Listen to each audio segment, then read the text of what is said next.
Shalom, selamat pagi anak-anak, salam sehat, penuh semangat. Apa kabar hari ini?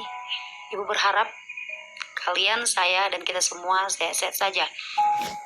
Kita kembali lagi bertemu dalam pembelajaran kita, pendidikan agama Kristen. Tetapi sebelum kita masuk ke dalam materi kita, terlebih dahulu kita berdoa. Doa dimulai. Amin. Doa selesai. Baik anak-anak, kita lanjutkan materi kita, bagaimana bertumbuh menuju kedewasaan benar, atau dalam buku kita berjudul tentang pribadi yang bertumbuh dewasa. Minggu lalu kita sudah belajar tentang bagaimana arti dewasa menurut Kamus Besar Bahasa Indonesia dan arti dewasa menurut Alkitab. Hari ini juga kita akan menyambungkan atau melanjutkan materi kita dari bagaimana pribadi yang bertumbuh baik dan benar. Yang pertama, kita masuk ke kedewasaan dalam hidup sehari-hari. Mungkin slide yang Ibu berikan berbicara tentang bagaimana sebuah visi yang berjudul If. Oke, itu hanya pengantar, kamu bisa baca sambil saya menerangkan bagaimana materi kita dari buku tentang pertumbuhan jasmani, dan nanti saya lanjutkan dengan pertumbuhan intelektual. Sebenarnya bagaimana dewasa atau menurut dari pribadi sehari-hari itu, kita mulai bagaimana pertumbuhan jasmaninya. Pertumbuhan jasmaninya itu mendukung bagaimana kita bertumbuh dengan baik. Di materi kita dari buku itu menjelaskan bagaimana dewasa menurut jasmani atau fisik itu kira-kira antara umur 15 sampai 16 tahun. Banyak hal yang terjadi ketika kita mengalami pertumbuhan jasmani. Ada dia tentang kalau bagi perempuan dia mengalami pubertas atau ada perubahan dalam fisiknya. Kalau dia bagi laki-laki itu dia mengarah kepada dia itu mengalami mungkin ada temunya jakun, atau juga dia mengalami mimpi basah. Itu hal-hal yang bisa memfaktori bagaimana dewasa menurut pertumbuhan fisik atau jasmani. Sambil kamu melihat slide yang Ibu berikan, itu masih berbicara tentang bagaimana puisi yang diberikan tadi, tentang If tadi, sambil juga Ibu menjelaskan. Alkitab juga menceritakan banyak sekali pertumbuhan fisik atau yang dialami oleh tokoh-tokoh Alkitab. Banyak seperti Putri Firaun, ada juga kita lihat Samuel, atau Musa dulu, terlebih dahulu, ada Samuel, dan yang terakhir Yesus. Dalam pertumbuhan fisik atau jasmani itu memfaktori atau mendukung kita bisa bertumbuh dengan baik dan benar. Fisik itu membuat kita itu bertumbuh dewasa yang baik dan benar. Oke, kalau untuk pertumbuhan jasmani tidak perlu panjang-panjang, kita masuk ke dalam bab 3, yaitu pertumbuhan intelektual. Oke.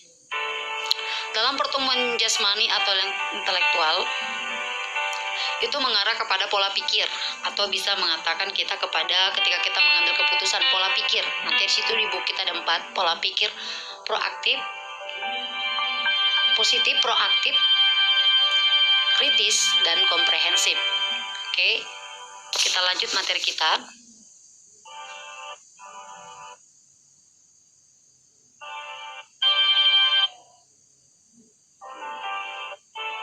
Sebelum kita masuk ke materi kita berbagai ajaran sesat, pertumbuhan intelektual itu ada 4 tadi. Pertama positif, yang kedua proaktif, yang ketiga itu dia kritis, dan yang keempat adalah komprehensif. Materi kita tentang pola pikir ini, sebenarnya pola pikir ini menganjurkan kita kepada aspek intelektual ini sangat penting bagi pertumbuhan menjadi pribadi dewasa. Sebab cara berpikir akan menentukan cara pengambilan keputusan dan isi keputusannya, sehingga tidak mendatangkan penyesalan di kemudian hari. Jadi pertumbuhan intelektual ini, intelektual bukan hanya orang-orang pintar, tetapi intelektual ini dia itu menyeluruh, bisa dikatakan seperti itu. Kalau kita lihat pola pikir positif itu dia itu merujuk pada pemikiran yang selalu mencari sisi baiknya dalam segala hal. Itu dia. Jadi pola pikir positif itu lawan katanya bisa kita lihat berpikir negatif. Kalau berpikir negatif pasti dia kebalikan dari berpikir positif. Itu dia. Kalau dia pola pikir proaktif, proaktif itu dia itu seperti kalau kita lihat di buku kita mendengar dia seperti kayak jemput bola. Artinya sebelum dia melakukan atau dia sudah sebelum diarahkan dia sudah melakukan hal demikian seperti itu. Atau bisa juga dia mendatangkan inisiatif. Sebelum dia melakukan hal itu dia sudah mempunyai inisiatif untuk melakukan hal itu. Seperti itu. Kalau dia biasanya pola pikir proaktif ini, misalnya contoh kalau dalam kelas tanpa disuruh guru dia sudah melakukan hal itu. Contoh dalam mengerjakan rutinitas, misalnya di dalam kelas kebersihan, sebelum guru menyuruh dia untuk melakukan kebersihan, dia sudah melakukan untuk kebersihan itu sendiri. Seperti itu, contoh itu seperti itu. Baik anak-anak kami, kalau pola pikir kritis ini dia adalah proses mental untuk menganalisis atau mengevaluasi informasi yang diperoleh dari hasil pengamatan, pengalaman, akal sehat, atau komunikasi. Contoh, kalau dia datangkan satu kabar yang tidak baik, dia tidak langsung merespon, tetapi langsung dia masih melihat atau dia memikirkan itu benar atau tidak, seperti itu. Biasanya dia harus mengambil ke logikanya. Di sini dikatakan bisa juga pola pikir kritis mencakup keterampilan menafsirkan dan menilai pengamatan informasi dan memberikan argumentasi, meliputi pemikiran menggunakan alasan yang logis, seperti itu. Sama halnya pola pikir ini yang kritis ini nanti kita bisa gunakan dalam materi kita berbagai ajaran sesat. Itu dia. Kalau pola pikir komprehensif ini berlawanan dengan berpikir atau dia dalam berpikir parsial, atau berpikir komprehensif adalah berpikir secara menyeluruh dengan mempertimbangkan berbagai aspek dan atau sudut pandang. Itu dia. Oke, kenapa kita mempelajari tentang pertumbuhan intelektual? Pertumbuhan intelektual ini sangat berperan penting ketika kita dihadapkan tentang berbagai ajaran sesat. Kalau kita lihat ajaran sesat itu dari dulu sampai sekarang sudah banyak. Ya, di sini ada ibu masukan dari Children of God. Itu munculnya tahun 1970-an. Berbagai ajaran sesat ini nanti peran aktifnya adalah dari ketika kita memakai pola pikir yang 4 ini dalam menanggapi berbagai ajaran sesat. Yang kedua ada ajaran hyper grace. Kalau Children of God itu membahas tentang sebelum kita masuk ke ajaran hyper grace, kalau dia tentang Children of God itu, ajaran ini mengklaim ajarannya bahwa ajaran itu ajaran mereka yang paling benar, paling baik, salah satunya yang memberikan jaminan keselamatan, sementara semua yang lainnya keliru bahkan sesat. Children of God ini mengarah kepada adanya hubungan-hubungan yang tidak sah, atau mereka melakukan seks, dan hasil seks itu mereka katakan bahwa itu adalah anak-anak Allah. Padahal sebenarnya di Kristen, kekudusan itu yang paling penting. Yesus tidak pernah mengajarkan kepada kita untuk melakukan seks terlebih dahulu sebelum dia, atau tidak melakukan seks sembarangan. Tetapi di ajaran sesat Children of God atau anak-anak Allah itu mengajarkan tentang bagaimana hasil dari hubungan yang tidak baik itu, mereka katakan itu adalah menjadi anak-anak Allah. Jadi ajarannya ini sangat sesat karena di Kristen itu bertolak belakang. Seperti itu dia. Oke, kita lanjut. Ini ajaran dari hyper grace atau yang biasa dikenal dengan kasih karunia. Ini sebenarnya berasal dari Singapura, The New Creation Church. Kalau tadi dia Children of God itu David Moses, dia pelopornya. Kalau di ajaran grace ini kita mau lihat, ini mengarah kepada manusia tidak perlu mengakui dosanya. Dikatakan sini, manusia tidak perlu mengakui dosanya dan memohon ampun pada Allah karena Yesus Kristus sudah datang dan menebus dosa manusia. Ini pemahaman yang salah. Kalau pemahaman di sini mengajarkan bahwa kita tidak perlu mengakui dosa karena tahu juga Yesus sudah mati dan menebus dosa-dosa kita. Itu pembelajaran di sini, bahwa ajaran ini mengatakan ya kalau kita melakukan dosa, ya buat apa kita akui dosa kita?